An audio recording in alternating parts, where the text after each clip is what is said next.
Oke, baiklah. Kalau begitu langsung kita mulai saja. Bismillahirrahmanirrahim. Assalamualaikum warahmatullahi wabarakatuh. Selamat Waalaikumsalam. selamat sore para hadirin sekalian, Bapak Yuda, Bapak-bapak dan para hadirin sekalian. Pada sore hari ini kita akan dibersamai oleh Pak Andreas Yuda Sugianto. Pada sore hari ini kita akan membahas mengenai grid control drilling with RC and QA UC of sample. Sebelumnya, pertama dan utama, saya mengucapkan banyak terima kasih kepada Pak Yuda yang telah berkenan untuk memberikan atau menyampaikan materi pada sore hari ini kepada semua. Kemudian selanjutnya saya juga mengucapkan selamat datang kepada bapak-bapak kalian dan juga para senior dari SEG UGM juga yang rupanya ikut join.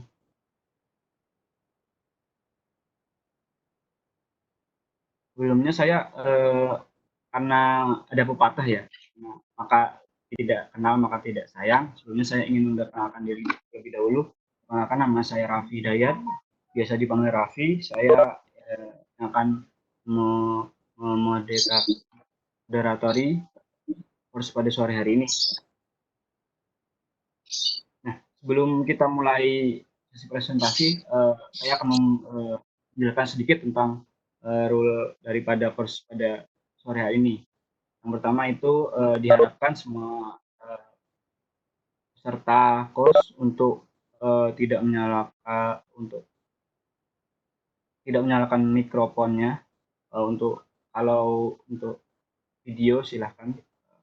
Kemudian juga nanti akan ada sesi tanya jawab di akhir daripada sesi penyampaian materi. Jadi silahkan nanti bila ada yang ingin ditanyakan bisa disampaikan melalui kolom chat yang ada di platform ini.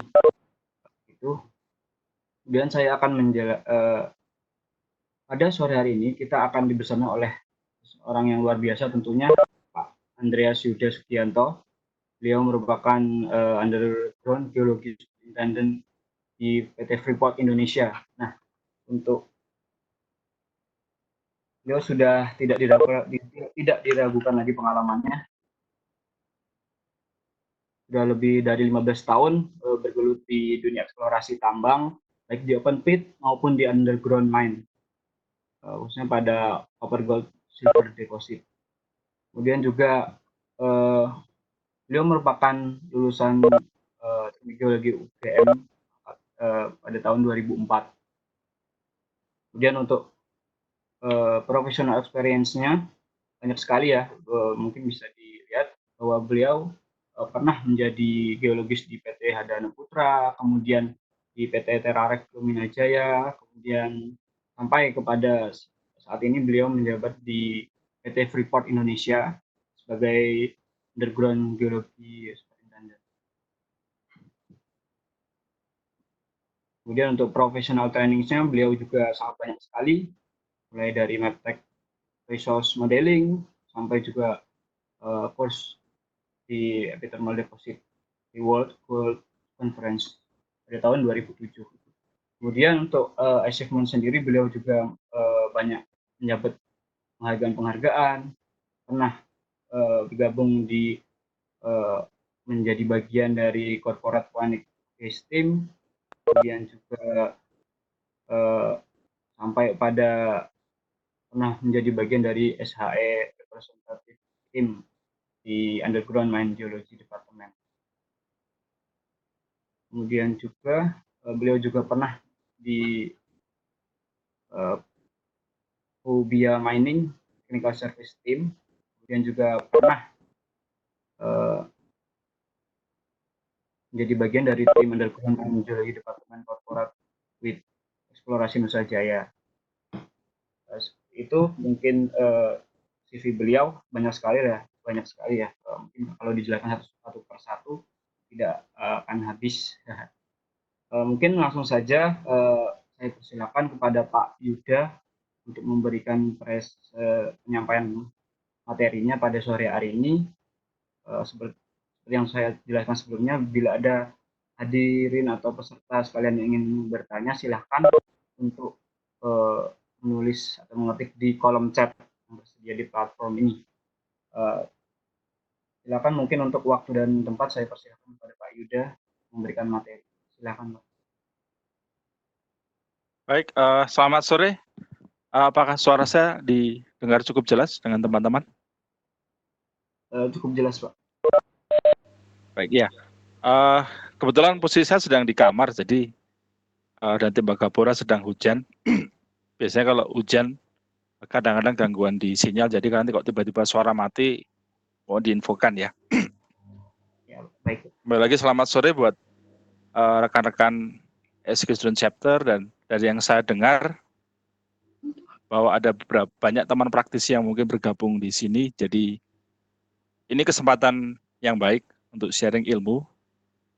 Tadi dikatakan oleh Mas Raffi bahwa saya mempunyai banyak training profesional. Sebenarnya dalam praktek pengalaman saya malah ilmu saya ini banyak berkembang justru dari kegiatan seperti ini, di mana ngobrol dengan senior, dengan para ahli, diskusi informal, sharing knowledge, sehingga pengalaman kita yang kita dapat itu berkembang. Tidak melulu harus melalui training yang profesional, karena terkadang tidak semua perusahaan punya budget yang cukup besar untuk mengirimkan kita untuk training.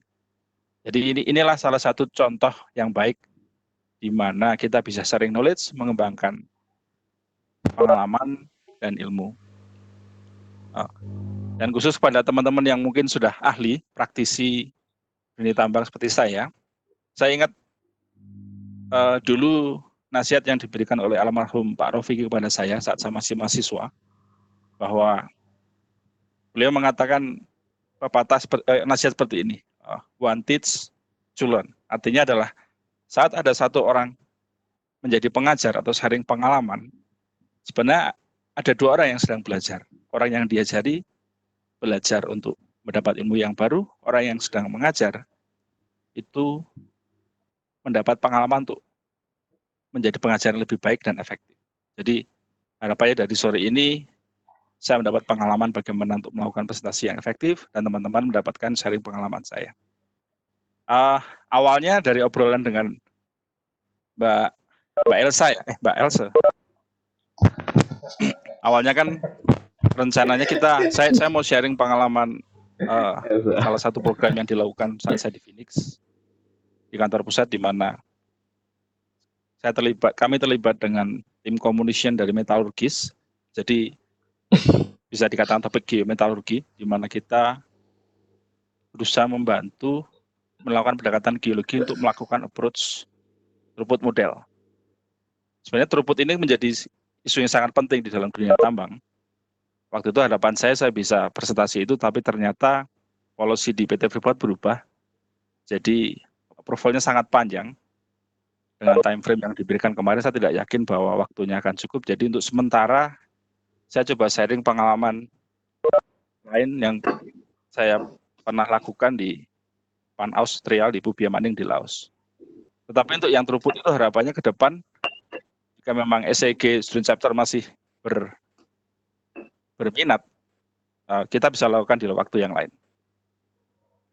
Baik, saya akan langsung mulai mengenai topiknya, grid control drilling dengan RC atau resource circulation, dan sedikit part of sample submission. Sebenarnya kalau kita bicara grid control itu kan topiknya sangat luas, mulai dari pre-grid control, berhubungan nanti dengan ada theory of sampling, bagaimana kita menghitung berapa sih sebenarnya sampel yang harus kita kirim, berapa sih jumlah kilogram sampel, minimum sample weight, dan berapa sih sampel sizing yang kita harapkan terkait dengan liberasi gold. Kemudian sampai endingnya di mana bagaimana kita bisa melakukan estimasi, grade control, dan rekonsiliasi. Ini saya coba mengambil topik di tengah-tengah dengan harapan kita starting dari ini dulu, kemudian seandainya itu diskusi berkembang dan ada minat dan ada waktu, kita bisa improve seiring waktu. Ubia Maning, saya lihat ada yang tadi mengacungkan tangan atau salah tekan ya. Baik. Kalau nanti dari moderator kalau memang ada yang perlu ditanya dipotong, silakan potong saja. Baik, ini saya akan sharing sekilas mengenai lokasi Panaus Ubia Mining, di mana saya bekerja di sana dari 2011 kalau tidak salah. Posisinya di utara Thailand, jadi dari Jakarta kita terbang 6 jam, kemudian ke Thailand ke Vientiane, ibu kotanya, kita terbang sekitar 45 menit, kemudian jalan darat ke utara ke daerah namanya Ban Hosai, sekitar 6 jam. Ini adalah mine site, lokasi tambang di Ban Hosai. Panaus sendiri mempunyai 2 tambang. Pertama, Ban Hosai adalah tambang kedua yang ditemukan. Sedang tambang utama Panaus di Laos adalah Pukam. Itu lokasinya sekitar 25 km dari Ban Hosai. Jadi ini adalah proyek keduanya Panaus yang berhasil. Secara lokasi, tambang yang sedang kita ambil waktu itu merupakan tunggungan bukit. Saya tunjukkan dengan pointer saya ini. Ini adalah area mill. Di sini pabrik pengolahan. Ini area metalurgis dan lab. Dan di sini adalah area untuk mine engineer, geologis, dan operasional.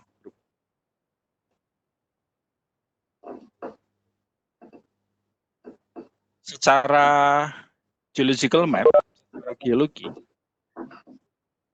tambang deposit Ban Hosai itu merupakan daerah yang sangat highly deformed. Jadi dia mempunyai batuan induk berusia permokarbonisius yang sudah mengalami multideformasi dan termetaformasikan. Mineralisasinya itu sangat dikontrol oleh struktur dan disebut sebagai Naruvian style.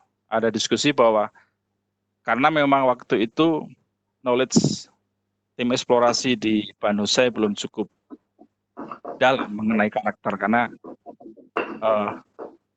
keterbatasan drilling dan singkapan di permukaan tidak banyak, jadi mereka belum bisa menentukan apakah ini tipikal klasikal epithermal, apakah ini high low dan sebagainya, sehingga secara knowledge waktu itu sebagai Naruvian saja. Mineralisasinya banyakkan dari kuarsa, pirit, karbonat, base metal, dan elektrum. Gitu.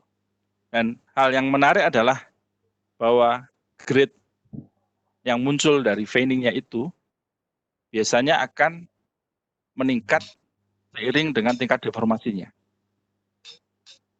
Jadi saat kita menemukan sebuah vein yang sudah sangat terdeformasi menjadi brecciated, dia rata-rata akan mempunyai grade 5 ppm ke atas.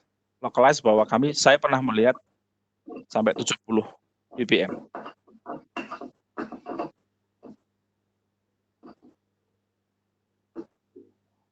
Ini adalah geological section dari Ban Hosai. Kebanyakan fault yang berkembang adalah merupakan normal fault, dan mereka di pingnya relatively to north, di mana yang terpenting adalah kalau kita bisa melihat zona warna jingga dan hijau, ini menunjukkan adalah zona yang kita sebut sebagai Boko. Boko itu adalah pembatas antara zona yang complete oxidation dengan zona tengah-tengah yang merupakan zona transisi dari weathering ke primary, dan kemudian di bawah Bobo kita punya zona primary. Saat saya tahun 2012 ke sana, kami sedang mulai menambang di zona poko yang fully oxidized. Veiningnya sendiri secara model dia tidak mempunyai kontinuitas yang panjang. Tetapi kembali ke tadi, karena Banusai merupakan program kedua di Panaus, sehingga pada saat drilling awal eksplorasi, memang drilling coverage-nya tidak begitu banyak. Jadi secara knowledge-nya memang pada waktu itu belum cukup banyak. Seberapa besar penyebaran veiningnya untuk permodelannya. Ini hanya gambaran kasar yang warna merah-merah. Secara resolve dan reserve, dia dibagi menjadi oxide dan threshold disamakan. Jadi total secara kombinasi antara resource yang primary ore dengan yang oxide nasional kita mempunyai 42,7 million ton. Pada waktu 2011 kami starting dengan produksi 5.000 ton per hari. Saya tidak akan begitu banyak di sini. Ini adalah contoh gambaran kecil mengenai ore type yang ada di Banusai Panaus. Kita mempunyai apa yang kita kenal sebagai VNN, undeformed vein undifferentiated. Mostly kandungan grade-nya termasuk low. Low di sini kita bilang sebagai less 0.2, dan satu waktu itu kami menggunakan cut off grade 0.2. Jadi di atas 0.2 kita anggap sebagai ore, di bawah itu kita anggap sebagai waste. Secara umum ada VNN, kemudian kita punya clay silica alter yang berada vulkanistik, ini termasuk low grade juga. Ini termasuk gambar yang kita berikan adalah contoh ideal di luar tambang, karena di dalam tambang, karena kita berada di puncak bukit, mostly sudah sangat teroksidasi dan tidak bisa kelihatan tekstur aslinya. Sedangkan untuk high grade-nya, tambahkan seperti ini, ada kenampakan deformasi yang tinggi, dan di sebelah foto paling kanan itu yang sering kita bilang sebagai SGO, super high grade ore. Itu yang kalau kami bilang sebagai juicy stuff-nya di sana.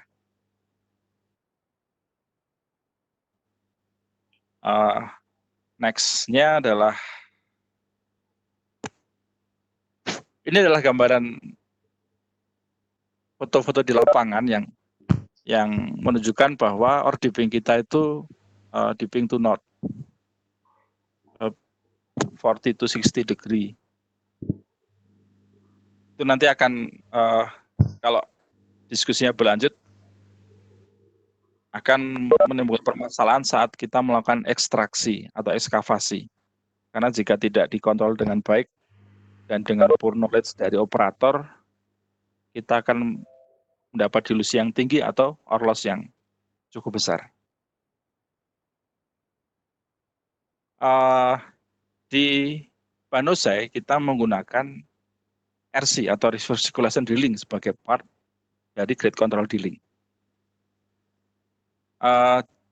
Ini saya mengasumsikan teman-teman sudah familiar dengan tema ini, makanya saya kemarin kirim presentasinya hari Sabtu, apa yang teman bisa baca. Dalam dunia praktis dunia tambang, untuk grade control terutama, kalau paling bagus memang kita menggunakan diamond drill. Itu memberikan informasi yang sangat lengkap.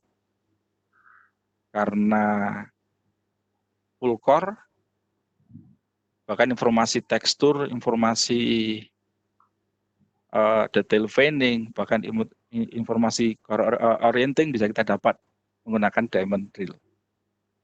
Dan tentunya dengan informasi yang tinggi itu memang efeknya ke cost yang sangat tinggi. Di sisi lain, reverse RC, saya bilang RC, itu memberikan opportunity karena cost-nya lebih murah dan lebih cepat. Walaupun tingkat data yang kita ambil itu tidak banyak, karena hasil yang kita ambil dalam bentuk chipping. Jadi konsepnya adalah, nanti saya tadi download video dari YouTube, harapannya untuk memberi gambaran.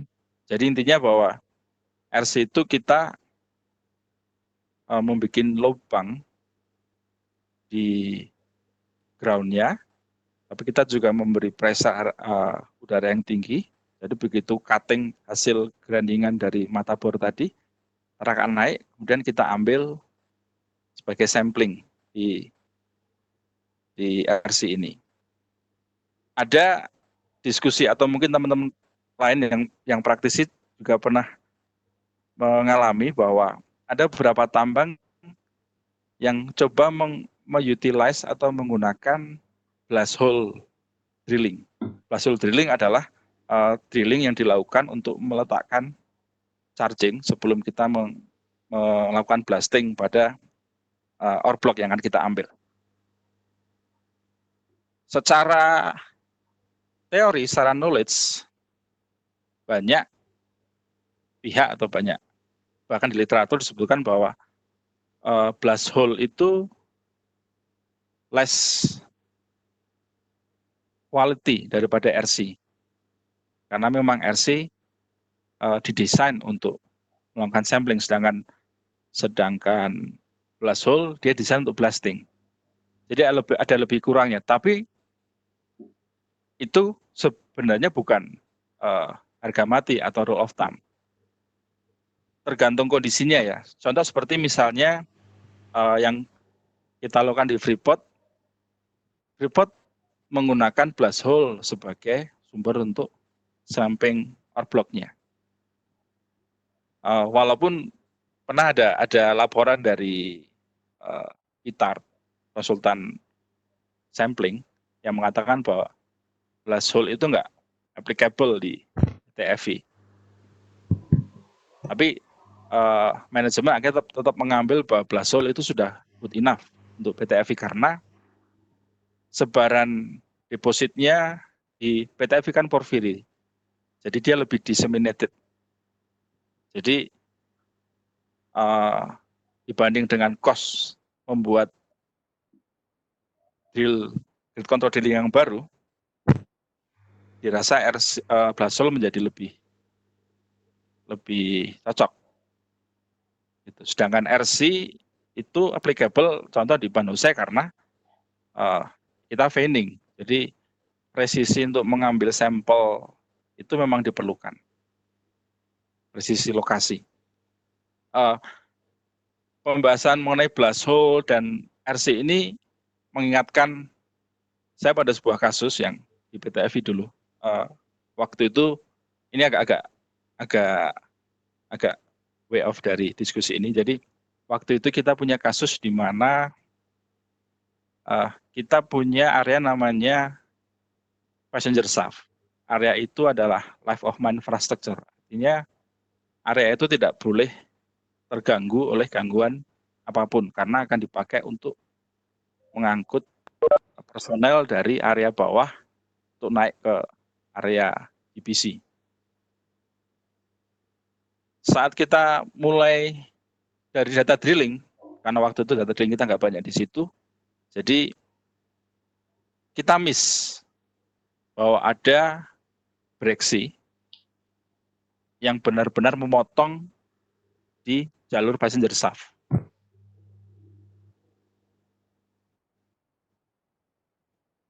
Padahal tadi rule-nya adalah passenger shaft itu tidak boleh diganggu.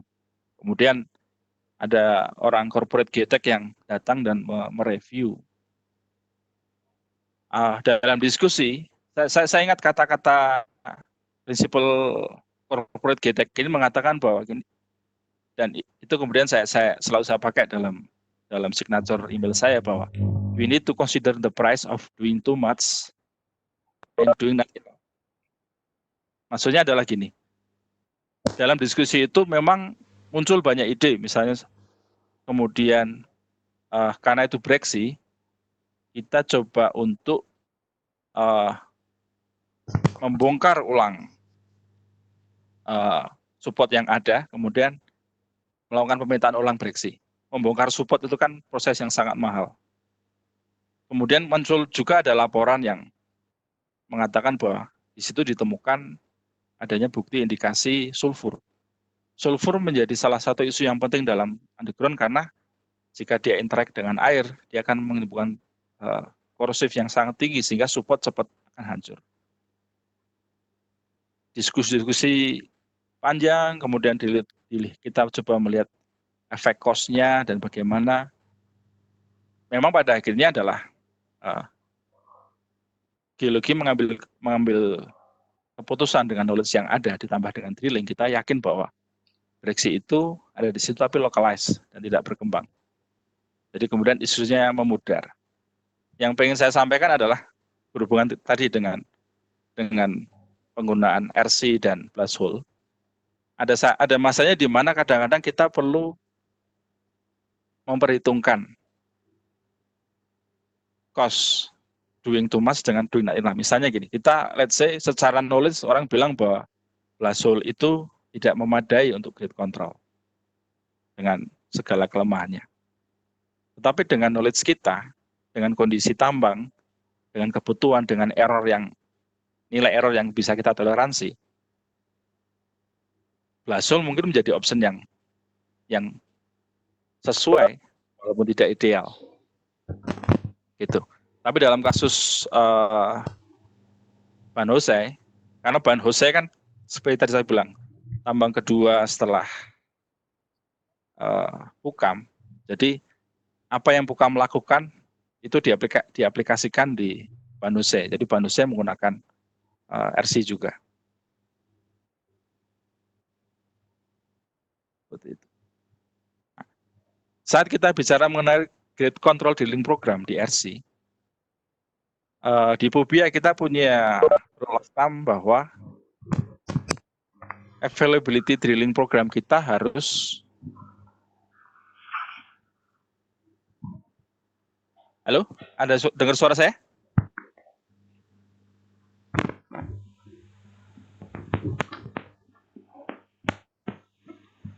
Bisa, Pak.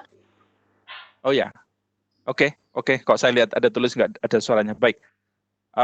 Jadi grid control kita itu harus available untuk 3 sampai 6 bulan ke depan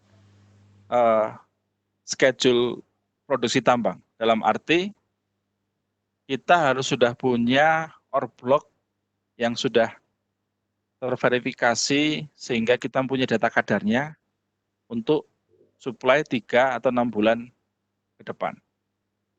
Dalam tambang kan general rule-nya adalah production schedule tidak pernah boleh delay. Karena itu akan impact cost-nya akan tinggi. Jadi grid control harus selalu ada untuk 3 sampai 6 bulan ke depan. Di sisi lain, mine engineer harus memprovide juga informasi pada geologi. Lokasi mana atau bench mana yang siap dan untuk dilakukan grid control. Sehingga geologi bisa melakukan drilling, grid control di situ, kemudian mengevaluasi jika ada isu-isu ahead yang perlu kita informasikan. Ada beberapa kasus di Pubia ini di mana ternyata quality sampel kita yang kirim ke lab itu tidak bagus, sehingga 25% dari assay yang kembali ke kita itu way off, itu sangat bias. 25% data bias itu akan sangat mempengaruhi dalam hitungan estimasi per block. Jadi begitu terjadi bias, harus melakukan approach ulang. Waktu itu yang kita lakukan, kita mengambil metode dengan melakukan drilling ulang, didetailkan. Secara sequence, grid control dan mining sequence itu harus beriringan. Intinya adalah bahwa ore block yang akan ditambang itu harus sudah dilakukan grid control. Dan tidak boleh sebaliknya. Ada beberapa kasus di beberapa tambang, bahkan di PT FI juga, di mana kadang-kadang ore block tersebut belum selesai hasil samplingnya atau belum di grid control, tetapi karena kondisi operation memaksa, jadi misalnya operation perlu membuka area tersebut karena area yang terganggu karena kondisi geoteknikal atau kondisi jalan. Jadi terkadang geologi diminta untuk melakukan base estimasi dengan visual observation. Secara praktik itu nggak direkomendasikan, tapi memang kadang-kadang ada beberapa kondisi di mana kita harus seperti itu. Tapi di Ban Hosai kita berusaha menggunakan strict rule di mana kita tidak boleh menambang di area yang belum di grid control. Terlebih karena di area di mana kita oxidize memang tidak mudah atau sangat susah bagi geologis untuk memberikan estimasi kondisi ore-nya. Gitu. Ini kenapa saya? Grid control drilling pattern yang dipakai di Ban Hosai, kita menggunakan drill hole yang incline 60 degrees. 60 degrees diambil dengan harapan kita mengubur perpendikular atau tegak lurus terhadap kemiringan dari bendingnya. Dan kita menggunakan azimuth 180 degree.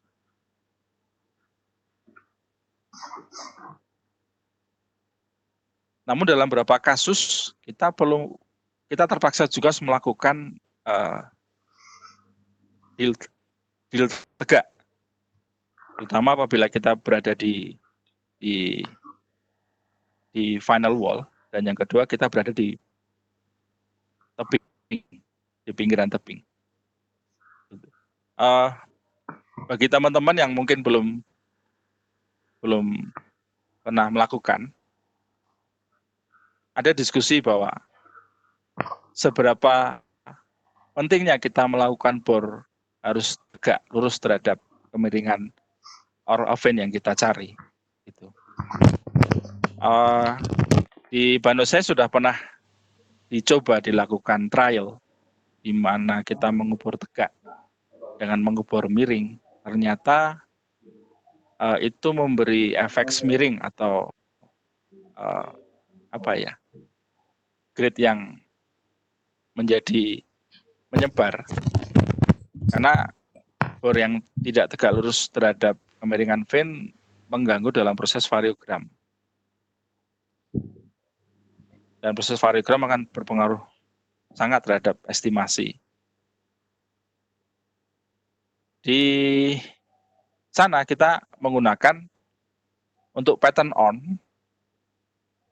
on-nya kita menggunakan staggered 5 kali 10 meter, sedangkan untuk area waste-nya kita menggunakan pattern 10 kali 10 tegak. Kenapa kita perlu melakukan seperti ini? Terutama nanti kasus di mana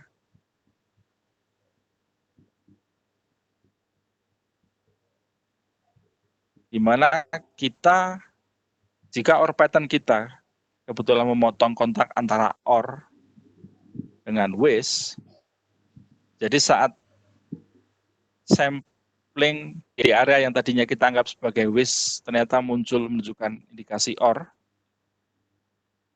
kita bisa melakukan drilling tambahan supaya patternnya menjadi pattern on. Itu salah satu alasan kenapa kita menggunakan pattern seperti ini. Kemudian di sana kita juga melakukan approach yang namanya subdrill.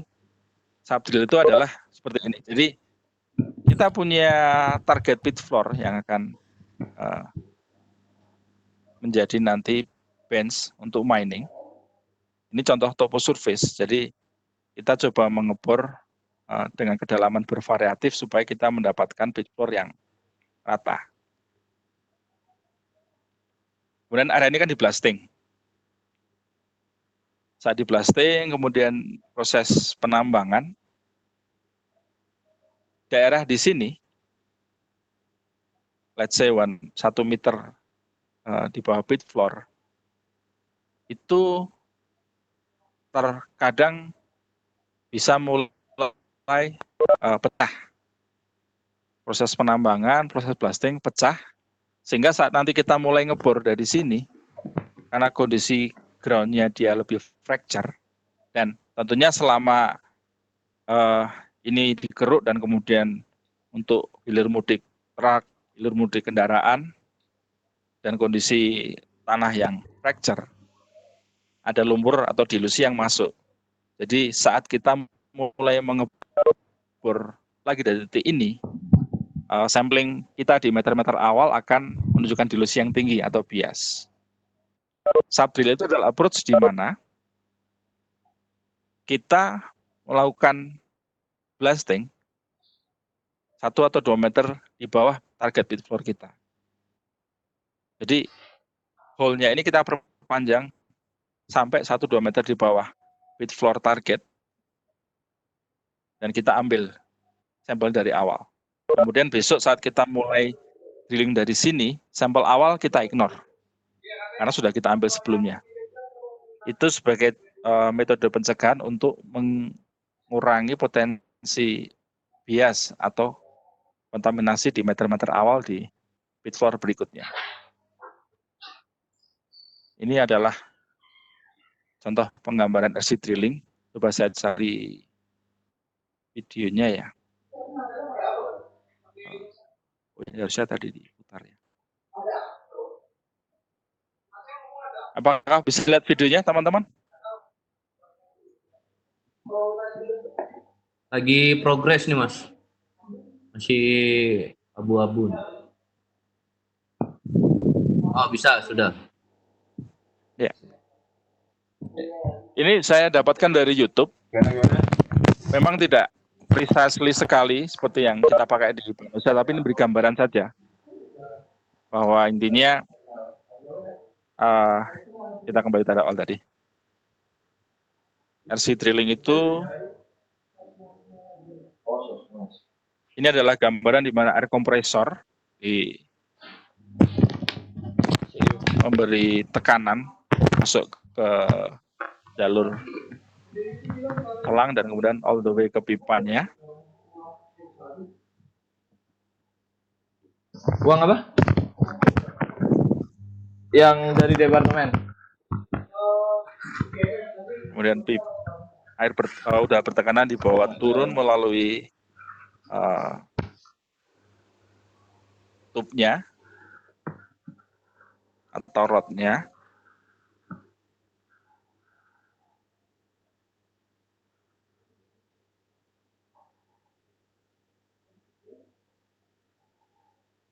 Saat tekanan memberi tekanan untuk hammering jalan sambil mengcrushing sampelnya terdorong kembali ke atas karena tekanan udaranya. Dan dibawa naik ke atas, kemudian dia akan dibuang. Iya. Sama kayak konverter dan kemudian dikirim ke cyclone.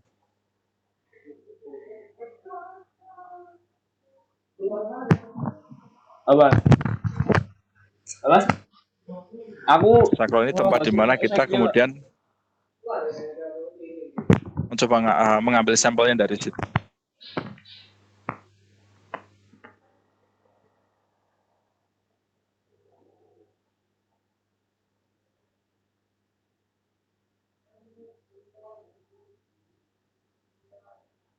Itu yang pertama, kemudian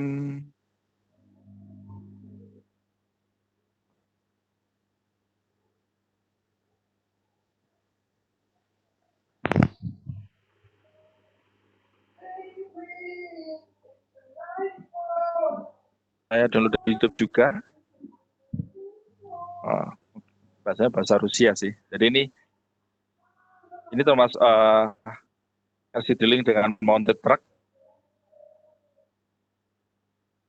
Gimana tadi ada video orang membersihkan rifle splitternya untuk misalkan sampelnya.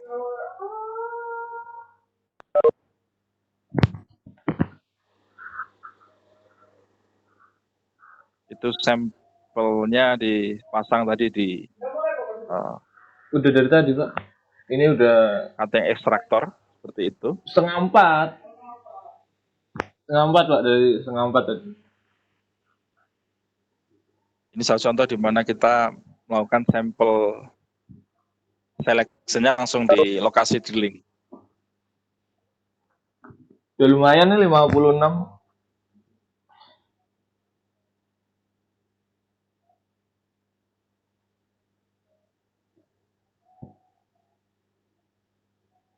Baik, saya kembali ke PPT saya.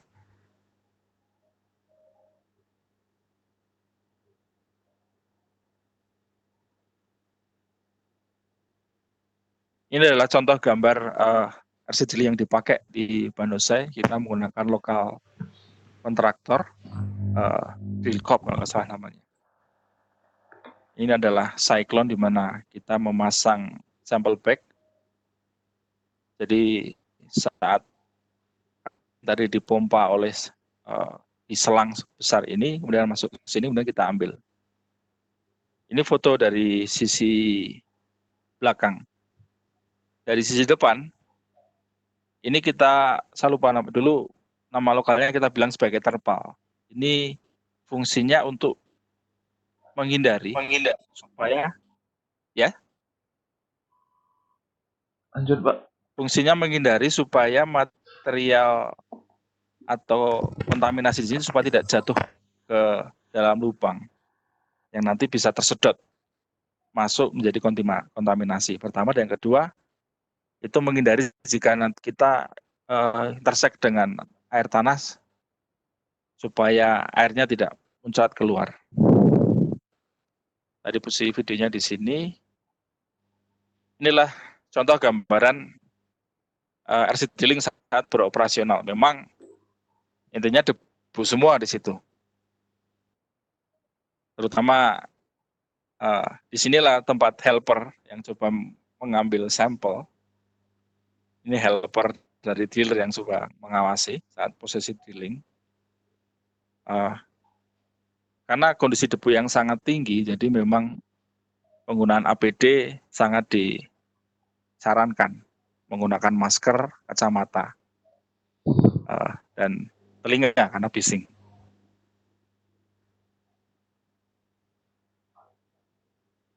Ini adalah sampling flow yang kita lakukan di Banosai.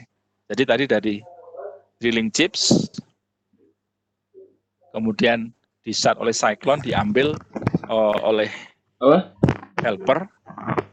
Kemudian kalau di Banosai kita memilih untuk melakukan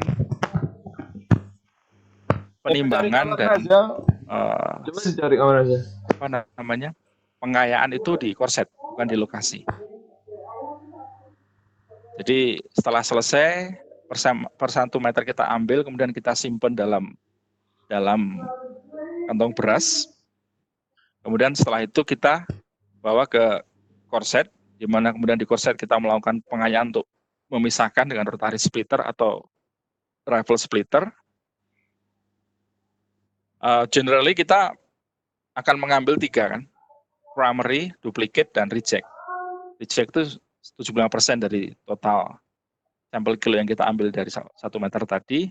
Kemudian primary itu yang kita timbang, kemudian kita masukkan QAQC sampel. Nanti saya jelaskan lebih lanjut. Ini yang kemudian kita kirim. Duplicate ini bisa kita ambil untuk menjadi bagian dari QAQC sampel.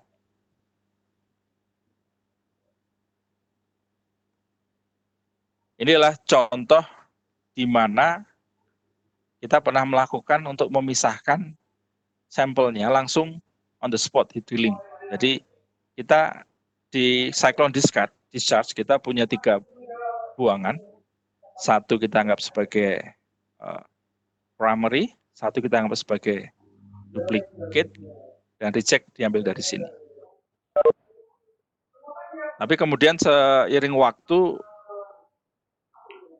praktek ini tidak dilakukan lagi karena menjadi begitu sibuk di area sekitar rig sehingga secara assessment safety menjadi tidak aman. Pertama, dan yang kedua, saat hujan turun, chance untuk sampel menjadi basah itu sangat besar. Jadi akhirnya kita ngambil keputusan untuk sampling preparasinya dilakukan di korset. Jadi goalnya adalah begitu sampling selesai 1 meter kita simpan dalam 1 bag, kemudian harusnya kita tata berurutan seperti ini untuk menghindari adanya kesalahan dalam penempatan kedalaman. Gitu. Tapi dalam prakteknya menjadi seperti ini, apalagi jika dilakukan oleh helper-helper yang kurang berpengalaman dan tidak ada pengawasan yang kuat. Saat sampel diletakkan seperti ini, seandainya penulisan sampel number-nya dan depth-nya tidak baik, maka chance untuk mixing atau kedalaman tertukar itu sangat besar. Seperti itu.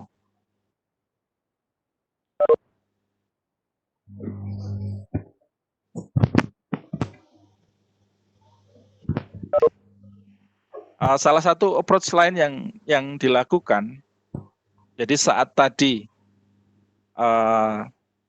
material keluar dari cyclone discharge tadi, ada helper yang harus mengambil contoh cutting dan kemudian disaring, kemudian dimasukkan ke dalam chip tray ini. Chip tray ini menjadi salah satu metode untuk QA/QC juga dan menambah informasi geologi. Walaupun saat saya bergabung di Bubia, kami mempunyai backlog sekitar 1.800 meter chip tray. Pada waktu itu superintenden kami tidak mempercayai kualitas chip tray karena memang dengan chip kita sangat terbatas sekali ya yang bisa kita cari dari sini. Tapi kami waktu itu saya dengan teman satu ini, dia orang Thailand, kita mencoba memberikan improvement baru bahwa chip tray itu memang walaupun dengan keterbatasannya itu bisa memberikan informasi yang bagus. Setidaknya waktu itu kami berhasil mencoba meyakinkan kepada pihak eksplorasi untuk merubah model boko mereka. Karena dengan cakupan drilling eksplorasi yang sangat jarang, model boko dan bobo mereka itu sangat kasar. Sehingga untuk lokasi area tertentu di mana intense faulting, jadi proses weathering menjadi sangat intens, ada beberapa tempat yang proses weathering sangat intens dan proses faulting sangat tinggi. Ada beberapa tempat yang menurut model harusnya masih oxidize, ternyata kita sudah mulai masuk ke zona primary. Dan itu berefek kepada blending hardness di pabrik. Jadi begitu pabrik berharap bahwa mereka mendapatkan material oxide yang lunak, saat ternyata materialnya mulai fresh, primary transitional ke fresh, ternyata batunya menjadi keras, sehingga grindingnya menjadi sangat susah. Jadi throughputnya turun, bahkan kami sempat mengalami breakdown di crushernya mill karena tidak mampu menggrinding batu yang keras. Di sisi lain, kami juga berhasil meyakinkan ke superintenden pada waktu itu bahwa keberadaan persen vein yang muncul di chip tray itu bisa memberikan kita olah untuk bisa QC hasil sampel yang ada. Seperti tadi yang saya bilang, kita pernah ada kasus di mana 25% sampel kami kembali dalam kondisi tidak baik karena kualitas lab jelek. Dengan pendekatan vein quantity di sini, kami bisa memberikan pattern korelasi antara vein number atau jumlah cutting vein-nya dengan tingkat assay. Walaupun memang sangat kasar, tapi itu membantu tim geologis untuk mengambil keputusan saat sampelnya waktu itu tidak ada atau assay-nya jelek. Beberapa hal yang perlu dilakukan dalam quality control di RC adalah, saya bilang, ini adalah exhaust diverter tadi. Tadi bilang tadi terpal ya. Ini fungsinya untuk menutup supaya materialnya yang surface ini tidak jatuh kembali ke bawah ke lubang dan itu sudah masuk ke dalam sampel. Kemudian driller dikontrak diharuskan untuk blow out atau memberikan tekanan udara untuk membersihkan inner tube-nya di sini. Dan tadi di cyclone-nya. Jadi begitu selesai 1 meter, tidak ngebor dulu, clean up dulu, jadi beri tekanan udara tinggi untuk membersihkan sampel-sampel yang sebelumnya mungkin masih tersisa. Seperti itu.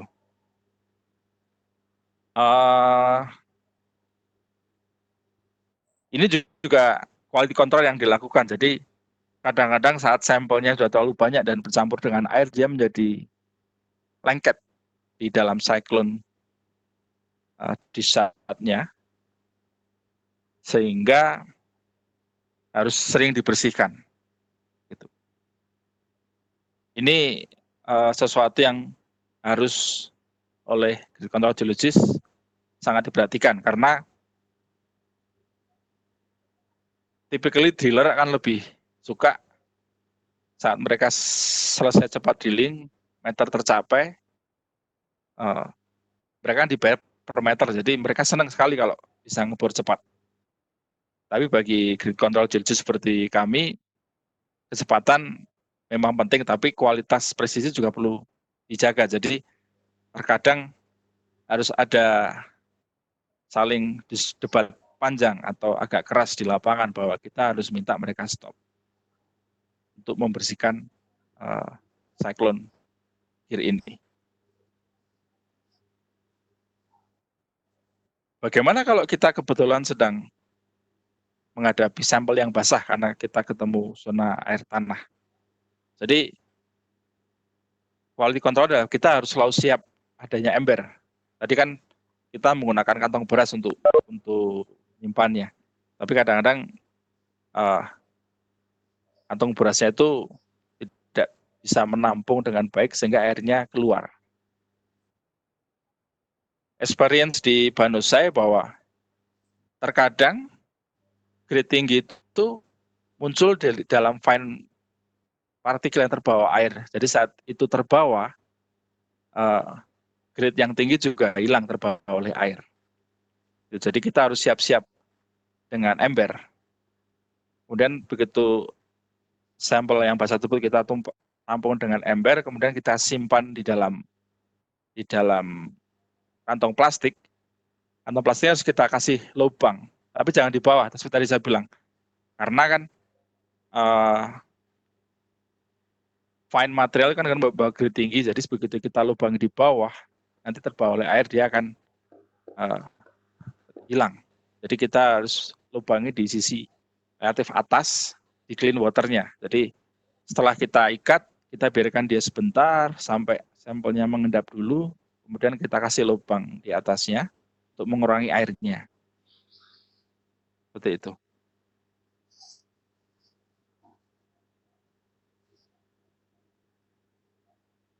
Ini adalah mass balance adalah merupakan salah satu QAQC, di mana kita perlu menghitung jumlah sampel yang kita ambil dalam karung beras tadi dengan theoretical massa yang didapat dari 1 meter interval yang kita ambil tersebut. Ini kenapa penting? Karena itu berhubungan dengan masalah sampel recovery ya. Tentunya sampel recovery 100% akan berbeda case dengan sampel yang cuma 50% recovery. Jadi tadi kan kita punya primary, kita punya duplicate dan reject. Kemudian kita hitung, kita totalkan, kemudian kita plot. Rule of thumb-nya kita menggunakan konteks, kita menggunakan cutoff 80-90%. Di bawah itu sampelnya mungkin nanti perlu ada catatan. Jadi saat kita melakukan estimasi, kita bisa tahu lokasi mana, hole mana yang kita yakini bahwa sampel recovery kita tidak baik. Ini adalah contoh formula di mana kita menghitung RC sampel recovery-nya, di mana sampel yang kita ambil dibagi dengan theoretical mass yang kita dapat dari hitungan lebar diameter pipa, biasanya 3,5 sampai 4,5 inci dengan length 1 meter.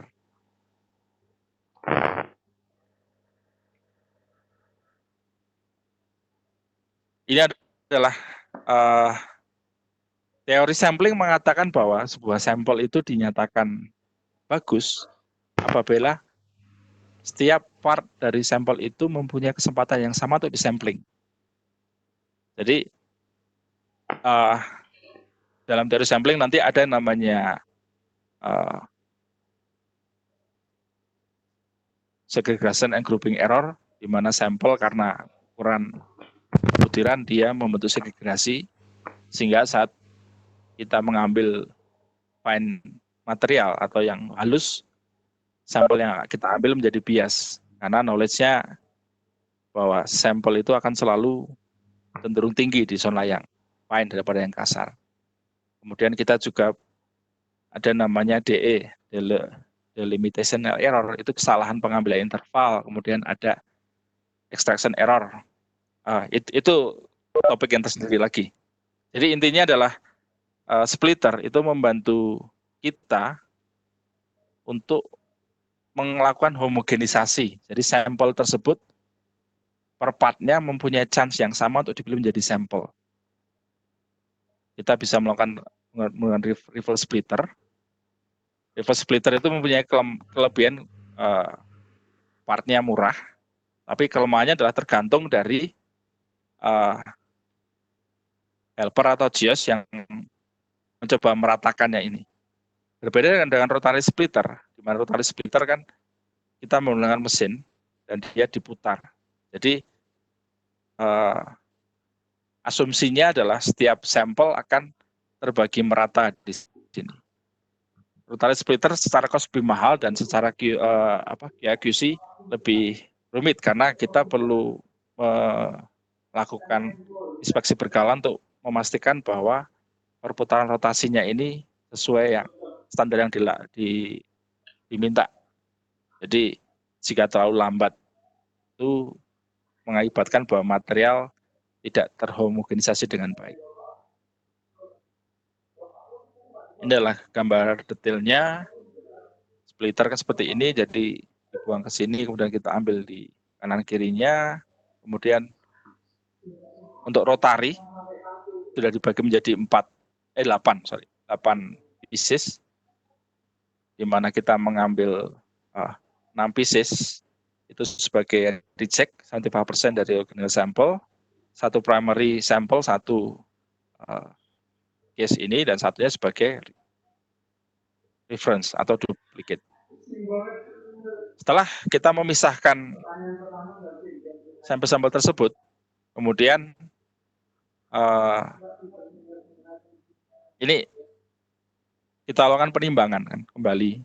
Jadi kontrol measure-nya adalah bahwa splitter dan semua alat dipakai harus bersih dan kering untuk menghindari kontaminasi. Jadi per sampel saat kita sudah melakukan pembagian kita harus membersihkan ini semua dengan bertekanan tinggi.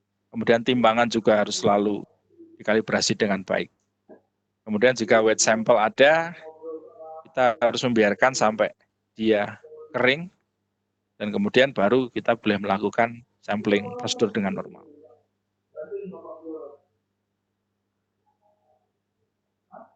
Tadi kan kita punya 3 sampel tuh, ada primary, duplicate, dan reject.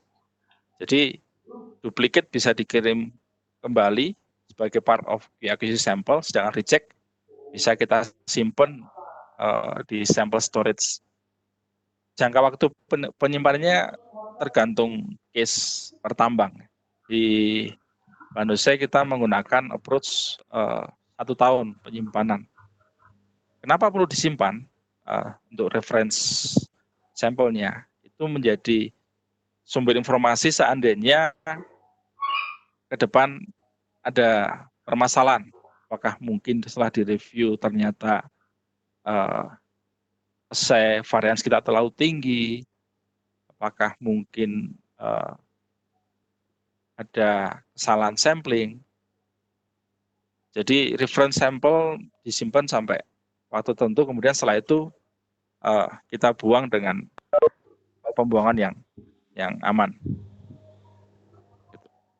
Di Bandosai kita menggunakan sample dispatch overall satu batch, satu dispatch itu berisi 42 sampel, di mana kita selalu menyisipkan 1 coarse blank, 1 standar untuk gold, 1 standar untuk silver, dan 1 rig duplicate. Jadi sampel dispatch intinya isinya adalah keterangan sampel yang kita kirim ke lab tentang analisis yang kita mau jika ada analisa khusus, kemudian ada informasi tambahan mengenai misalnya kita ingin memberitakan sebuah batch atau ada tambahan analisa lainnya. Yang tadi saya sebutkan ini adalah bagian dari sampel QA/QC. Bahwa sampel QA/QC seperti blank, standar, kemudian duplicate itu menjadi alat bagi kita, grade control geologist, untuk mereview kualitas sampel kita dan kualitas lab. Itulah kenapa sampel QA/QC itu harus dibungkus atau dikemas sama dengan sampel RC yang lain supaya tidak kelihatan berbeda, sehingga lab tidak akan curiga. Walaupun pernah ada diskusi apakah memang perlu kita melakukan blind sampel QA/QC atau not blind. Seperti itu. Pertama yang kita sebut sebagai sampel QA/QC adalah disebut sebagai Certified Reference Material atau CRM. CRM ini adalah sebuah material yang sudah dikeluarkan oleh lembaga lab yang sudah reputable, sehingga di mana itu bisa dipergunakan untuk menilai dan memonitor akurasi dan presisi sampling assay result.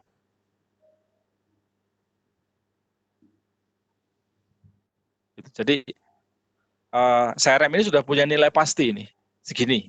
Jadi saat nanti hasil lab yang kita kirimkan ini seberapa berbeda dengan CRM ini, itu nanti kita bisa melihat tingkat akurasi dari lab tersebut, sehingga kita bisa menentukan mana sampel yang kita anggap oke, mana sampel result yang kita tidak anggap tidak oke.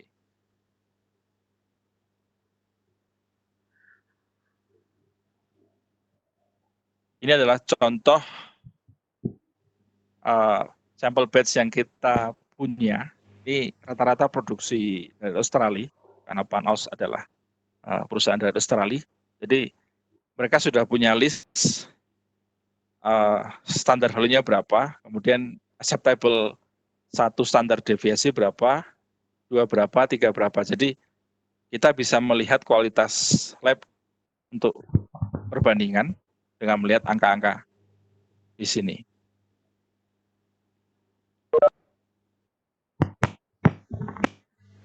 Kemudian kita juga mempunyai duplicate.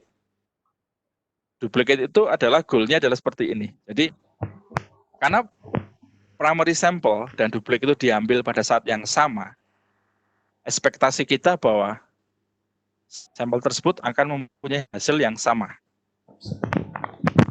Kalau proses homogenisasi kita berjalan dengan baik, kita menggunakan reverse splitter dengan baik, kita menggunakan treatment sampling yang baik, primary dan duplicate harus mempunyai hasil yang sama. Walaupun dalam kasus di gold atau narrow vein, kita kenal yang namanya nugget effect. Nugget effect itu yang membuat karena goldnya coarse, sehingga dia tidak terdistribusi dengan baik. Jadi kadang-kadang primary dan duplicate bisa berbeda. Tapi kasus di Banose kita jarang mendapati nugget. Jadi ekspektasi kita bahwa duplicate antara primary dan duplicate-nya akan punya sama. Duplicate bisa jadi dua. Kita menggunakan rig duplicate, jadi sampel yang kita fresh ambil dari lab, atau kita menggunakan pulp. Pulp tersebut biasanya untuk membandingkan hasil duplicate ke laboratori independen. Jadi kita pilih beberapa, kemudian kita kirim keluar untuk membandingkan dengan lab internal. Terus kita kemudian mempunyai juga yang namanya disebut sebagai coarse blank. Coarse blank itu sesuai namanya adalah blank. Berarti blank itu intinya bahwa kita harus yakini bahwa sampel ini tidak punya grid sama sekali atau barren. Coarse blank ini fungsinya untuk memberikan gambaran bagaimana proses sampel prep dan pembersihan sama analisa tools di lab dilakukan dengan baik atau tidak. Biasanya blank sampel ini dilakukan, diletakkan bisa di titik di mana kita meyakini ada perbedaan dari high grade ke low grade atau high grade ke waste, atau bisa diletakkan pada batch berbeda untuk menghindari adanya kontaminasi dari batch sebelumnya ke batch setelahnya. Seperti itu. Kemudian data tersebut tadi, mulai dari coarse, blank, CRM, duplicate, itu tiap bulan setidaknya harus direview. Jadi review itu akan menunjukkan tentang potensi kontaminasi sehingga kita bisa menentukan apakah sebuah essay itu perlu dilakukan re-essay ulang setidaknya, atau kita coba bisa melihat untuk apakah memang ada grain flawless dalam teknik samplingnya. Itu biasanya dilakukan menggunakan scatter plot. Jadi semua hasil yang di atas 3 kali standar deviasi itu dikirim kembali ke lab untuk dianalisa ulang. Kasus di Banose kita karena menggunakan sampel internal di Pukam, jadi terkadang prioritasnya Banose dikalahkan dengan Pukam, jadi kadang-kadang ada delay waktu, dan yang kedua memang kualitasnya tidak bagus. Kita comparing dengan lab independen di kota Vientiane, ada lab namanya ALS, itu kualitas selalu bagus, tapi secara cost dia hampir, let's say ngirim satu sampel ke ALS itu $60, sedangkan internal hanya 10. Jadi ini menjadi isu baik tadi consider the price of doing too much and doing not enough. Jadi overall biasanya kalau ada seperti ini tetap dikirim ke internal dan kemudian begitu sampelnya tetap way off, tetap dimasukkan untuk dianalisa, dimasukkan di estimasi. Itu menjadi salah satu flawless yang besar di Banose. Tapi waktu itu karena memang Panaus masih mengandalkan tonase dari Pukam, jadi ketidaksempurnaan di Banose itu menjadi tertutupi. Seperti itu. Kayaknya ini adalah slide terakhir kalau nggak salah. Jadi inilah target pas kriteria yang kita punya di Banose. Jadi kita masih menggunakan ini harusnya 3 nih. Ini yang lama berarti. Jadi di atas 3 itu masih dianggap oke. Itu. Sebenarnya sangat ada diskusi internal bahwa ini SOP awal kan.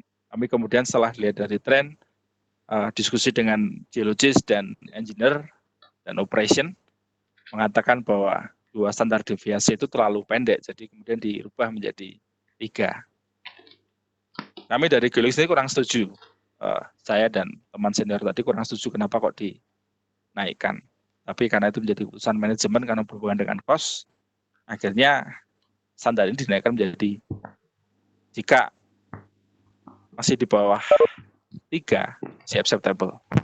Seperti itu. Ini slide terakhir. Sebenarnya banyak yang mau dibahas. Seperti misalnya contoh challenge ini adalah yang sering kita hadapi saat melakukan penambangan di sana.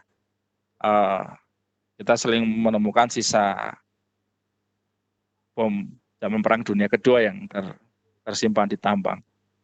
Kemudian ada isu juga di mana kita menghadapi adalah dilusi karena proses blasting. Bahwa terkadang proses blasting yang dilakukan di Banose itu menjadi tidak akurat sehingga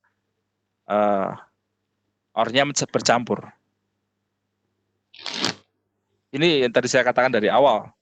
Bagaimana strategi marking yang baik. Jadi karena or kita kebanyakan dipping, jadi saat operator tidak hati-hati, kita bisa ornya menjadi or loss, tidak terambil. Kadang-kadang ini menjadi dilusi karena ini waste. Seperti itu.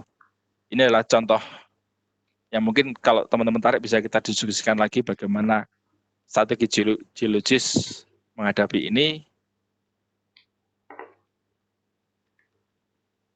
Dan terakhir saya coba kasih contoh proses blasting yang tidak bagus dilakukan di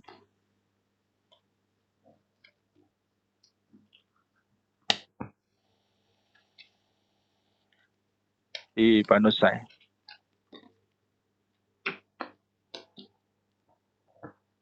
Jadi kalau kita lihat, apakah sudah lihat videonya belum ya? Sedang proses, Pak. Masih buat. Oh ya, baik.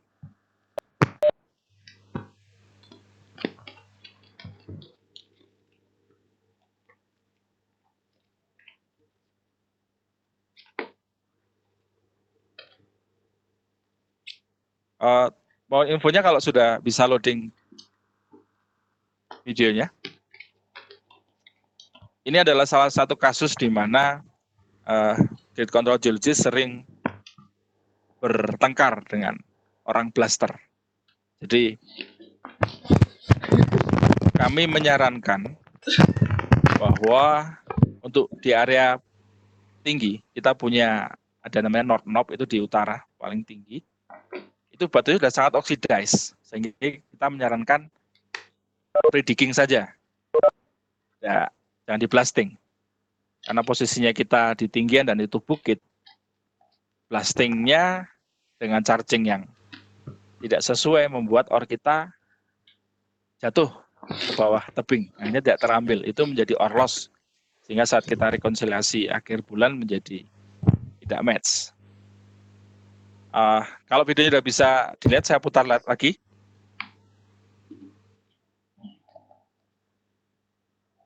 Belum, Pak. Belum bisa. Belum ya? Abu-abu. Masih abu-abu. Coba. Ulang.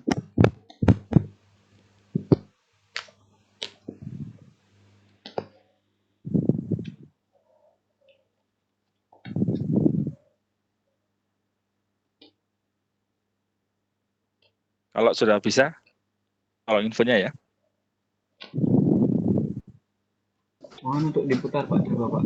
Ini sudah Ya. kelihatan sih. Ya, sudah bisa, Pak. Terima kasih. Ya. Lebet itu bahasa Laos untuk blasting.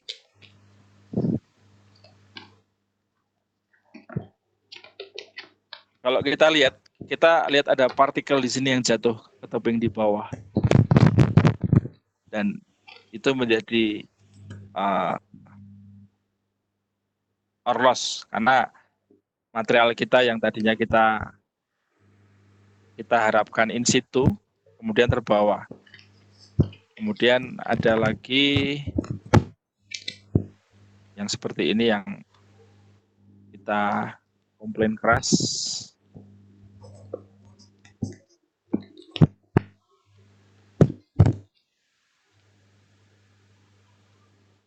Kita lihat banyak material yang jatuh ke bawah yang tidak terambil saat ditambang. Itu menjadi isu saat rekonsiliasi, dan biasanya saat rekonsiliasi tidak tercapai,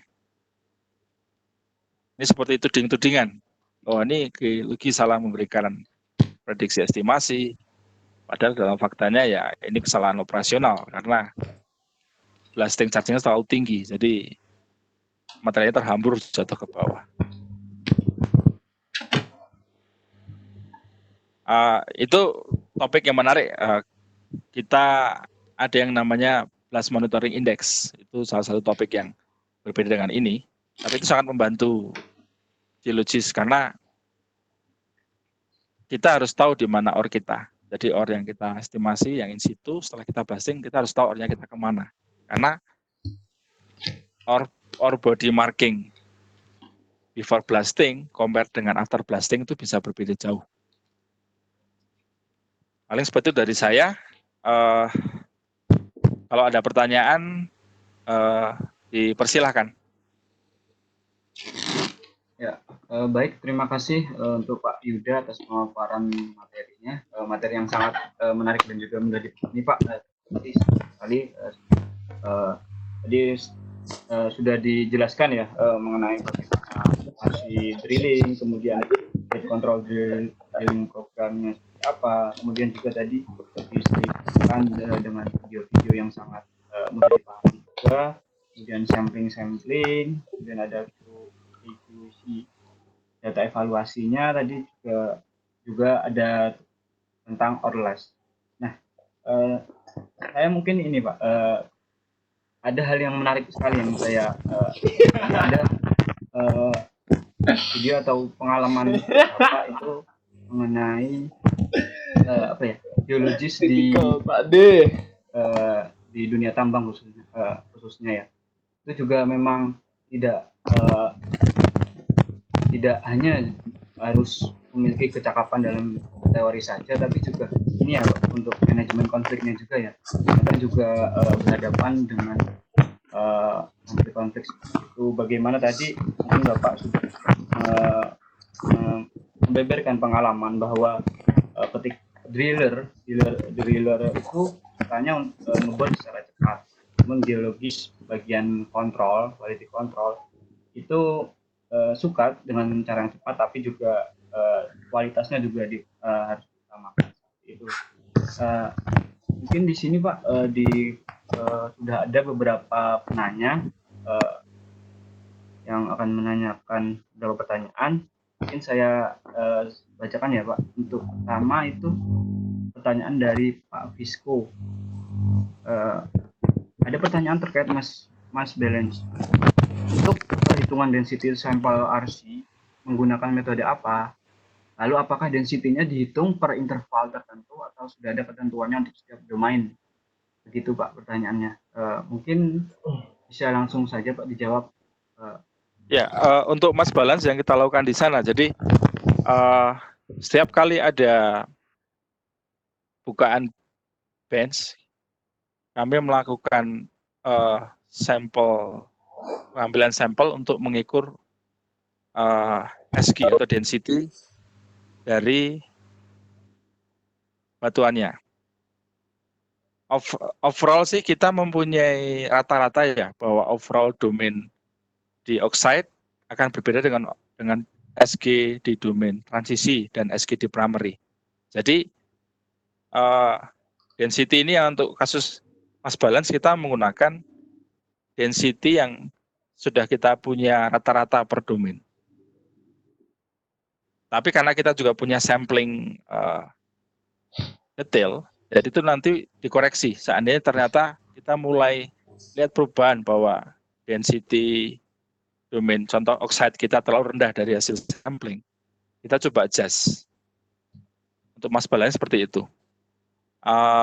Density tidak dihitung per interval, density-nya tetap diambil rata-rata. Jadi per satu run pattern, satu run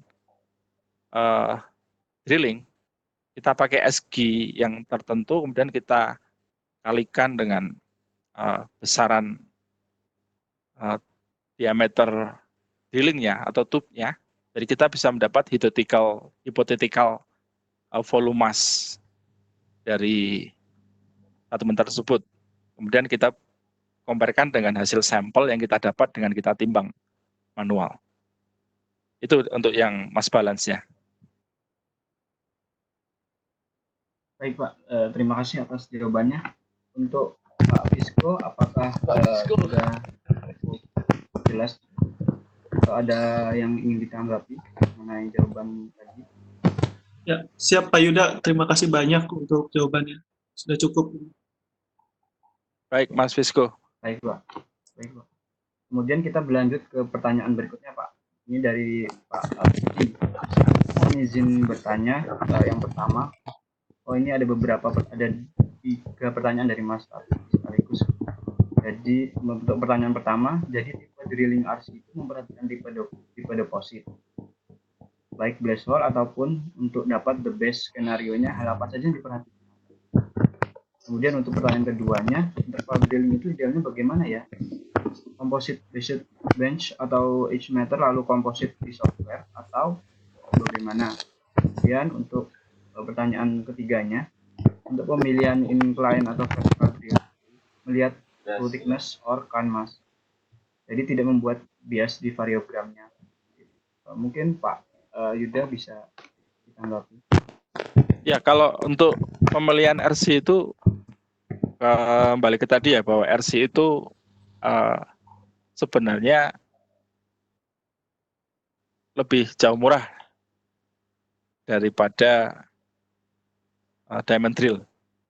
Tapi blast hole jauh lebih murah karena blast hole kita nggak perlu ngeluarin biaya tambah lagi untuk control drilling. Pemilihan menggunakan blast hole atau RC itu sudah menjadi diskusi yang sangat panjang. Maksudnya kalau Mas Taski coba Google atau baca artikel itu banyak sekali dibahas. Dan memang tidak ada rule of thumb bahwa RC itu selalu terbaik. Gitu. Tergantung dengan kondisi depositnya, tergantung dengan ada istilah namanya liberation size. Jadi karena grade blast hole itu dia dia tidak menghasilkan chipping sesuai standar yang diharapkan. Jadi ada kemungkinan bahwa sampel kita menjadi bias. Pertama, yang kedua karena blast hole itu tidak desain untuk seperti tadi RC, di mana kita punya outer tube, jadi cuttingnya itu akan dibawa keluar melalui inner tube. Kalau di RC kan, di Blasol kan, cuttingnya itu keluar dari sisi kanan kirinya drilling. Jadi nanti begitu piling di tengah, baru kita ambil. Saat posisi naik, itu ada kemungkinan kontaminasi dengan wall-nya. Dan dalam Blasol, kita tidak bisa mengambil detail interval, karena Blasol tidak mempunyai kemampuan untuk melihat sampel per meter. Itu kalau RC ada. Itu. Dan kemudian metode kalau di Blasol kan kemudian kita ambilnya kan pakai 45 degrees dari tumpuan pile kita ambil. Kemudian kita bagi di splitter. Ada artikel yang mengatakan bahwa metode itu menjadi tidak ideal karena sampel yang kita ambil dari pile itu tidak representatif enough. Jadi pemilihannya ya memang situasional. Jadi lihat dari cost, lihat dari kondisi deposit seperti tadi di Freeport kita menggunakan Blasol karena kita disseminated. Jadi dengan segala kekurangannya, errornya bisa kita toleransi. Kemudian interval drilling itu ya common-nya adalah kita running per meter kemudian kita komposit. Tapi ada juga diskusi yang mengatakan bahwa intervalnya itu tergantung dengan bench yang akan kita bangun. Misalnya gini, kita akan mengambil per bench 5 meter, sampling interval kita sebaiknya kan kelipatannya kan. Dan kesulitan misalnya kita bench kita 5 meter, kita mengambil sampelnya per 3 meter, jadi nanti ada 1 meter sampel yang akan terpotong. Itu menjadi potensi bias di situ. Jadi memang moralnya pokoknya adalah lebih baik per interval kecil, kemudian setelah selesai nanti kita komposit di software tergantung bench yang kita mau. Kemudian untuk pemilihan incline-nya memang kita sebaiknya melihat true thickness, karena kalau kita mengambil di true thickness, chance biasanya itu kecil di variogram. Seperti itu, Mas. Boleh. Makasih Mas Yuda. Terus Ya. untuk yang ini pertanyaan nomor 3 tuh. Tapi untuk yang komen nomor 1 itu memang aku masih belajar banget. Jadi memang concernnya ada di mana yang tadi Mas Yuda bilang kalau Blasol itu dia contaminate kemana-mana, cuman dia quick saja untuk dapetin hasil, jadi nggak 2 kali. Jadi memang balik lagi itu jadi keputusan di manajemen ya Mas, untuk desain seperti itu. Terus yang nomor 2 aku setuju bahwa memang harusnya kita bagi kecil-kecil, memang walaupun nanti impact-nya dari turnaround sampel kita ke lab ya, tapi maksudku ya jadi lebih bagus kualitinya. Lalu yang ketiga itu kan di Fubia ini aku lihat tadi section itu kan emang incline dia semuanya hampir incline gitu. Nah, apakah pernah itu kan untuk dapat true thickness ya? Tapi apakah pernah kalau fade itu kan memang dia beberapa zona itu tidak selalu dia punya kemiringan yang sama gitu, akan tegak lah atau akan lebih landai. Nah, apakah derajat kemiringannya itu dipakai semuanya sama seperti itu memang atau memang ada zona-zona, misalnya dia hanya di pit A gitu dia lebih tegak tapi dia pit B lebih landai, ataukah di masing-masing itu dia masih bisa berubah?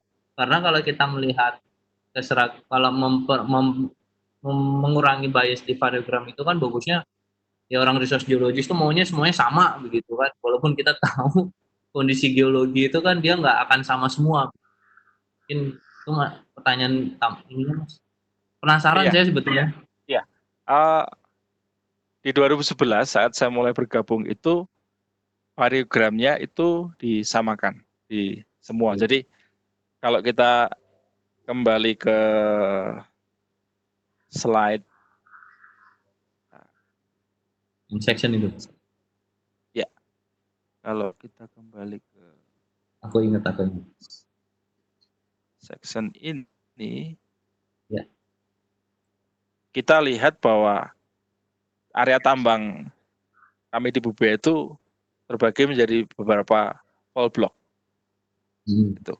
Kan rule of thumb mengatakan bahwa variogram itu tidak boleh memotong zona domain. Whole block Ya. jadi salah satu zona domain. Oke. Tapi 2011 variogram dipakai untuk mewakili semua domain. Kemudian Oh, di akhir 2013 kami mendapat kunjungan dari corporate kemudian mencoba melakukan penelitian bersama dengan tim geologis lokal. Jadi idenya adalah ya tadi bahwa memang kemiringan vein itu tidak merata di seluruh tambang. Kemiringan vein kemudian kondisi deformate-nya itu juga berbeda. Kondisi deformasi, kemudian kondisi kemiringan vein dan thickness itu setelah diteliti ternyata mempunyai impact dalam variogram. Jadi kemudian coba kita comparing ya, kita running satu deposit dengan satu variogram, kemudian satu deposit dengan multiple variogram. Memang sih orang research-nya habis itu muntah-muntah karena kan dia harus melakukan variogram banyak kan. Ya. Tapi setelah di comparing ternyata memang ada improvement bahwa lokal variogram itu juga membantu. Ya. Gitu. Mungkin sekarang apa istilahnya, saya kemarin dengar apa ada kayak lokal variogram LPE semacam itulah. Jadi bahwa kalau kita menggunakan localized variogram itu ternyata estimasi kita menjadi lebih baik karena homogenisasinya deposit kami sangat bervariasi karena struktural kontrol kan. Jadi thickness, kemudian deformate quality dan weathering dan sebagainya itu berbeda. Jadi memang ya menjawab pertanyaan Mas Taski tadi bahwa memang variogram perlu direview detail kalau memang kita melihat adanya perbedaan kondisi geologi. Kembali lagi ke geologinya sebenarnya. Terus kalau desain itunya Mas, desain apa RC-nya atau desain grade control drillingnya itu ngikutin ke geologi atau memang di-apply semua miringnya sama? Jadi kalau kita tahu ternyata geologinya dia lebih landai veinnya, kan kita misalnya tujuannya kan true thickness. Apakah sampai di PUBG itu apakah dibabetin semua sama begitu atau bagaimana? Sampai saya kemudian keluar tetap masih dipukul rata sama. Oke. Ya. Memang sempat ada diskusi bahwa ini tadi kan staggernya kan 5x10 ya. Ya, 5x5 or 10x10 ways. Ya. Terus kan cara paling gampang untuk meningkatkan kualitas sampling kan incremental. Jadi untuk mengurangi variasi ambil ore semakin banyak gitu kan. Kita coba pernah analisa kan. Bandingkan yang tadi 5x10 coba kita bikin menjadi 2,5x5. Jadi lebih detail. Apakah itu berakibat signifikan terhadap varian sampel kita? Kita melakukan tes kalau nggak salah 2 minggu waktu itu. Kemudian kita coba bikin statistika, kita lihat koefisien variansinya. Ternyata memang sampling detail itu lebih baik, lebih bagus. Tetapi ya itu kembali tadi, consider the price of doing too much and doing not enough. Yes. Impact cost-nya itu ternyata tidak masuk untuk level manajemen. Mereka masih oke dengan 5x10, jadi akhirnya kembali lagi ke 5x10 dengan kemungkinan dianggap sama. Ya. Sip. Terima kasih Mas Yudo udah mau share jauh-jauh dari report nih. Semoga di sana sehat-sehat ya Mas ya. Kemarin baca berita bahwa Ini juga ya. Di sini kegiatan bagus karena sedang lockdown di set jadi bisa sharing. Makanya saya kemarin sempat ngomong ke Mbak Elsa. Mbak Alsa, siapa Alsa. Elsa ya? Alsa Mbak namanya Elsa. unik ya. Mbak Alsa, Iya, maksudnya Alsa Nabi lah. kalau memang tertarik kita bisa lakukan ini lagi dengan topik yang lain. Tapi tadi bilang bahwa grid control itu kan baru part kecil dari grid control geologis. Iya. Teori sampling itu menarik walaupun saya nggak ahlinya ya. Saya cuma pernah ikut kursus beberapa. Kemudian kita kembali lagi ke masalah estimasi, kemudian masalah apa ya? Ya, estimasi, terus tadi blast movement index, bagaimana kita mengontrol movement blasting kita, seperti itu. Baik, saya kembalikan ke Ya. moderator. Terima kasih Mas Yuda, terima kasih. Terima kasih SG. Ya, terima kasih Mas Tatski atas pertanyaan dan juga tanggapannya. Kita lanjut ke pertanyaan berikutnya ya Pak. Ini ada pertanyaan dari Pak Yandri Budi. Pak Yandri Budi ini sendiri mengalami gangguan ini ya, mungkin tidak jelas dalam menangkap suara pemaparan tadi. Jadi pertanyaannya seperti ini Pak. Untuk acceptance atau rejection kriteria, baik standar sampel maupun pirate sampel atau cek sampel dasarnya apa? Kemudian apakah ada rule of thumb-nya atau studi yang dilakukan, apakah hanya elemen yang ekonomis saja yang diperhitungkan dalam kriteria di atas? Kalau elemen pengotor apa juga ikut direview? Seperti itu Pak pertanyaannya. Mungkin bisa langsung dijawab saja Pak. Ya, kalau untuk rejection kriteria memang rule of thumb-nya sih 2 kali standar deviasi ya. Tapi ada part di mana saya dulu pernah belajar sekilas, tapi ya memang karena saya tidak kuat di formula, jadi saya agak tambah di situ. Jadi dalam TOS atau Theory of Sampling, kita bisa menghitung persentase atau sampling error kita. Jadi kan sampling error kita mulai ada yang fundamental sampling error, segregation sampling error, extraction error, the limitational error, kemudian ada beberapa error lah. Nah, sebenarnya nilai itu saat kita hitung, kita bisa membantu kita untuk menentukan sebenarnya toleransi berapa sih yang kita bisa terima gitu loh. Rule of thumb sih orang lebih suka pakai 2 kali standar deviasi karena itu memang lebih masuk. Tetapi saat kita bisa menghitung detail, bisa sih kalau di main itu yang hitung konsultan karena memang mereka jagonya kan, orang PhD semua. Jadi dari situ dihitungkan, nanti mereka bisa memberi justifikasi.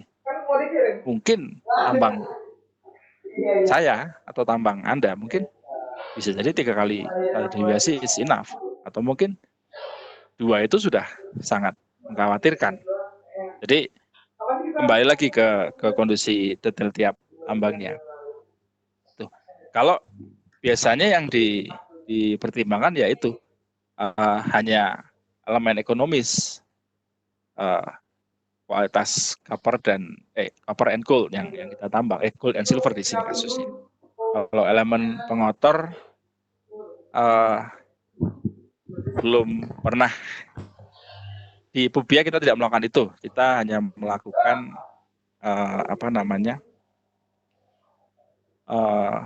untuk elemen yang ekonomis. Kalau pengalaman di PTFI, kita yang dikenal ada yang namanya elemen apa? Jadi penalti elemen. Jadi kan contoh PTFI punya kontrak dengan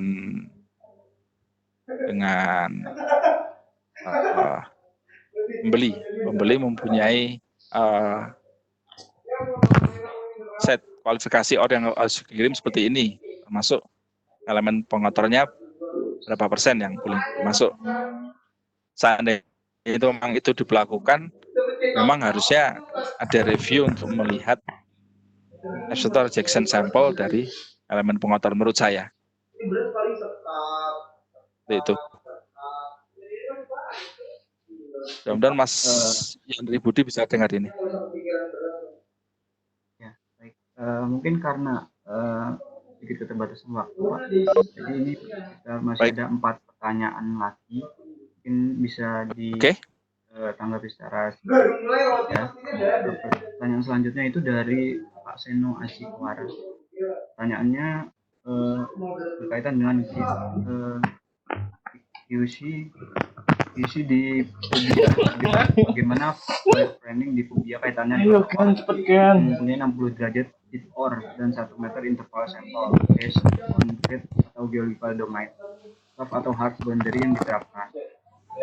Ya, kalau untuk di wireframe di Pubia, di zona oxide kita masih menggunakan grid domain karena tidak ada perbedaan nyata antar domain.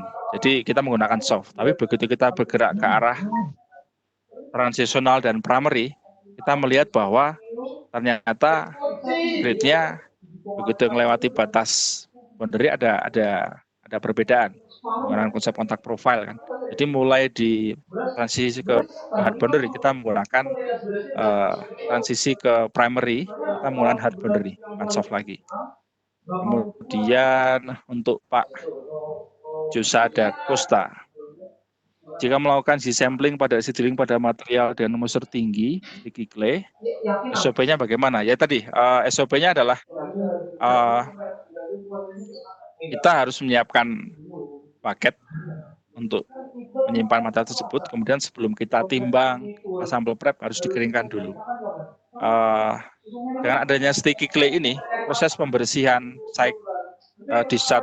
discharge cyclone, kemudian blowing air harus lebih sering dilakukan.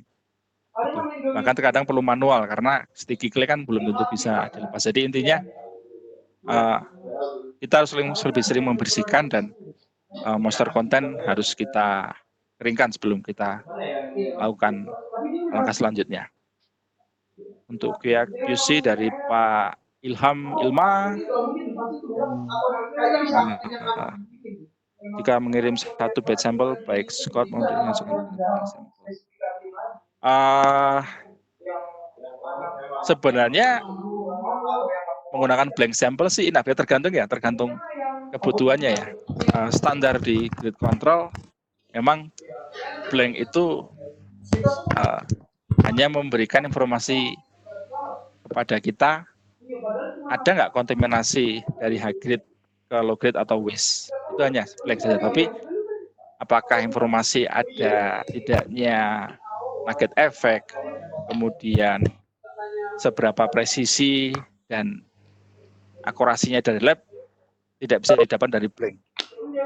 Jadi apakah boleh atau tidak ya kembali ke needs-nya dari perusahaan tersebut. Apakah dengan blank itu sudah memadai, yaitu kembali ke rule bahwa consider the price of doing too much and doing not enough. Kalau dengan blank dikirim dah perusahaan bisa toleransi, mungkin oke. Tapi mungkin bagi perusahaan lain tidak.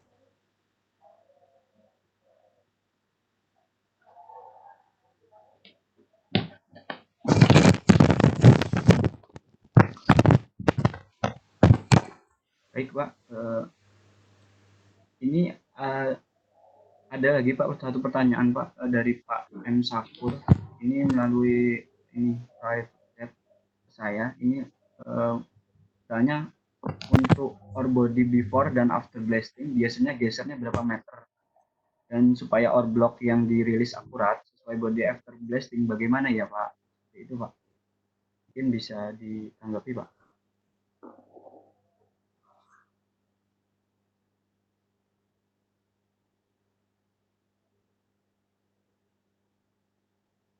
Halo?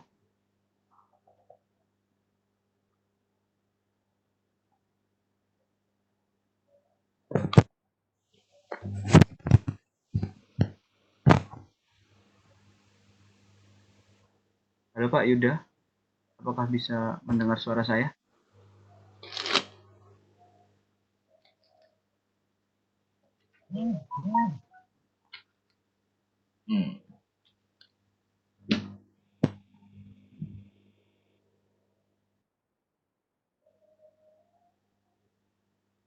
Halo Pak Yuda?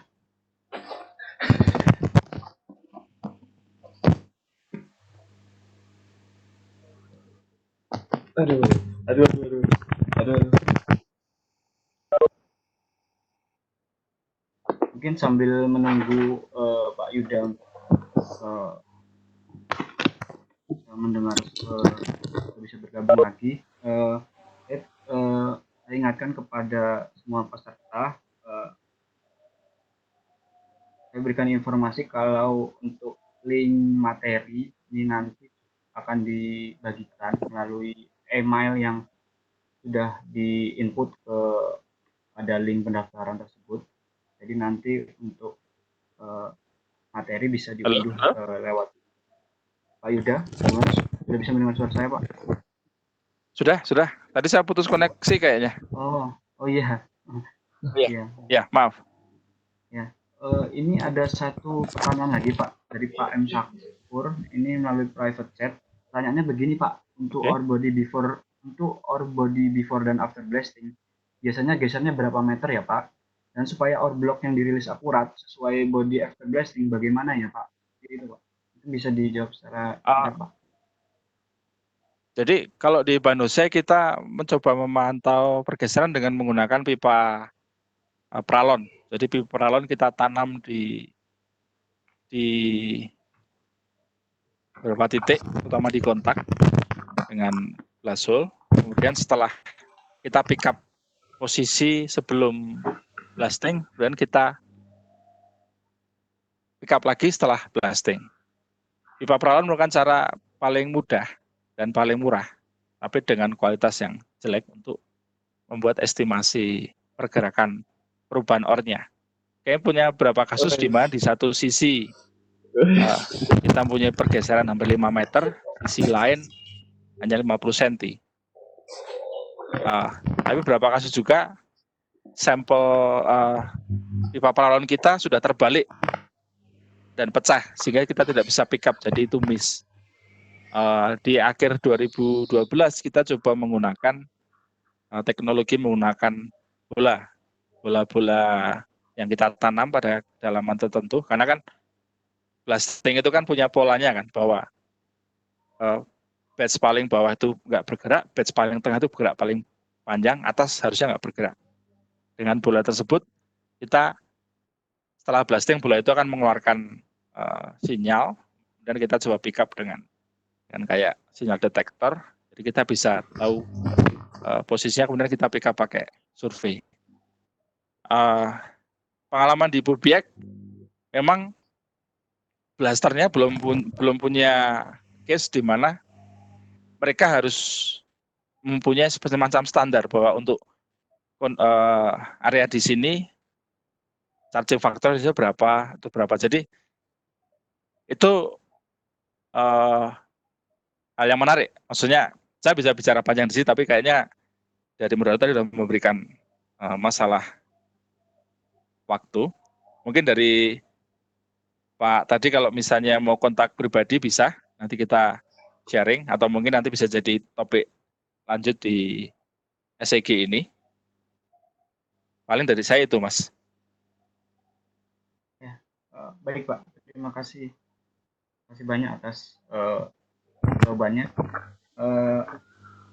Ya, dengan berakhirnya sesi tanya jawab,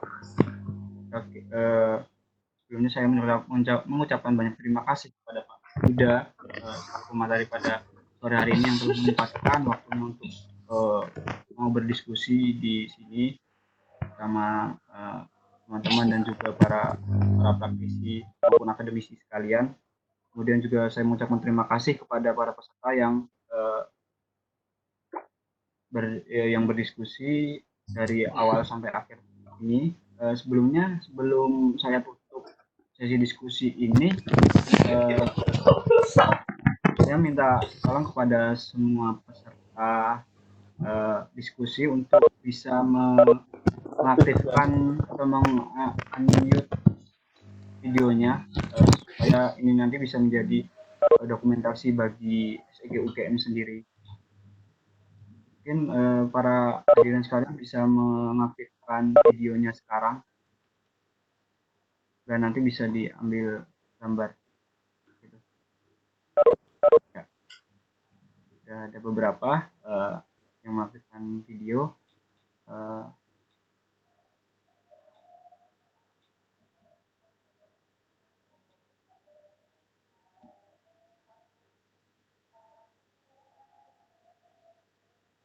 Baik. Ya, masih ditunggu untuk mengaktifkan videonya yang lain. Baik, karena sudah cukup banyak yang mengaktifkan, mungkin saya tangkap gambarnya.